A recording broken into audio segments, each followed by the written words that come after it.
You can write everything down if you want to. Be brave enough to write every one of your goals down. But I'm going to tell you something. Life's going to hit you in your mouth, and you got to do me a huge favor. Your why has to be greater than that knockdown. Are you willing to get your teeth kicked out for your dream? That's why many are called, but few are chosen. Because everybody won't get the beat down. Everybody's not willing to face rejection. Everybody will not talk to 4 people and visualize 5,000. Everybody won't take the controversy. Everybody won't take the heat. Everybody won't hold themselves to a higher standard. As soon as you write your dream down, somebody about to bust you in your mouth. Whatever it is that thing you say you want to do, they coming at you. The reason why you do what you do is more critical than what you do.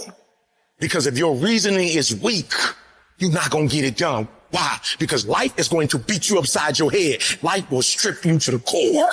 Once your ball start tripping, you about to start crying. Once life hits you with a punch or two, you ready to quit. Phenomenally skilled is cute, but it is a phenomenal will that says every time I get knocked down, I will get back up and I will succeed. I will not surrender. But if you're weak, you will be broke. And I'm not here because I'm the best. I'm here because they tried to break me and they couldn't. Think about your community. Think about your kids. Think about the obstacles and the problems, the so-called problems in your community. Think about them. Osborne said, in life, you will always be faced with a series of God-ordained opportunities, brilliantly disguised as problems and challenges. We can't judge according to appearances. We must look at the poverty and the despair and the pain and the stress. And in the midst of that, we see prosperity. We see health. We see peace. We see possibility. I'm telling you to dream your dream because I want you to feel it. I want you to taste it. I want you, just like when the weather is changing, you can feel it. I want you to be able to feel when you're getting closer to it and closer to it. If you are still alive, there's still room for growth. There's still room for improvement. You can still get bigger. You can still get better. You can still be bolder. There's still room to grow and be better. Get out of your head and into your greatness. You can't stroll to your goals. You keep being casual, you will end up a casualty. Death is not the greatest tragedy of our time. The greatest tragedy is what dies inside of us while we're still alive. Not trusting your gift is sinful because by God, it was put in you. I don't know what you've been through, but trust your heart. It will defend you. You need to use your tongue to validate your gift and look yourself in the mirror and encourage yourself as to how I'm still gifted.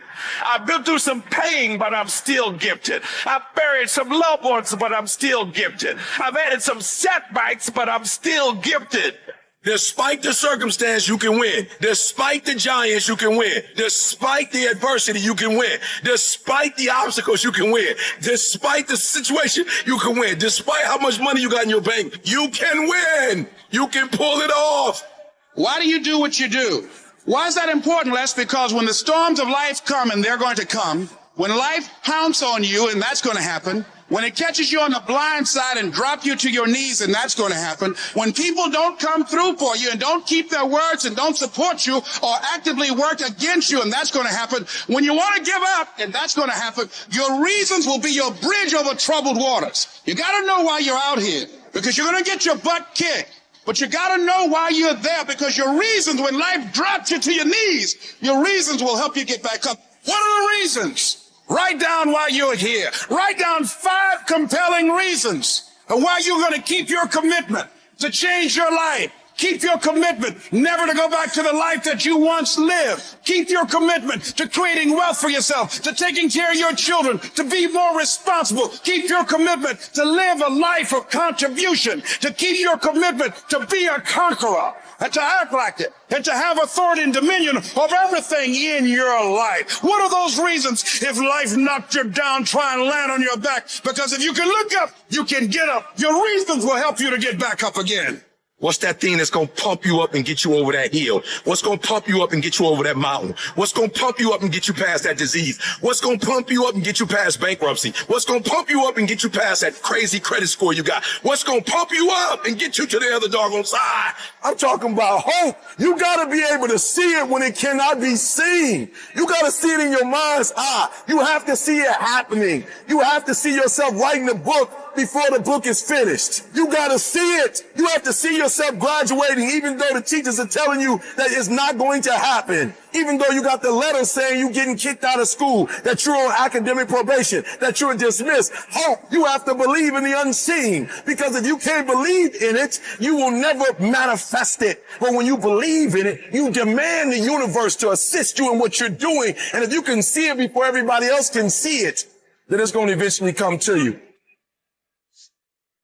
Download this video and audio by becoming a member at benlionelscott.com. Plus, get early access to all new content and hundreds of exclusive videos.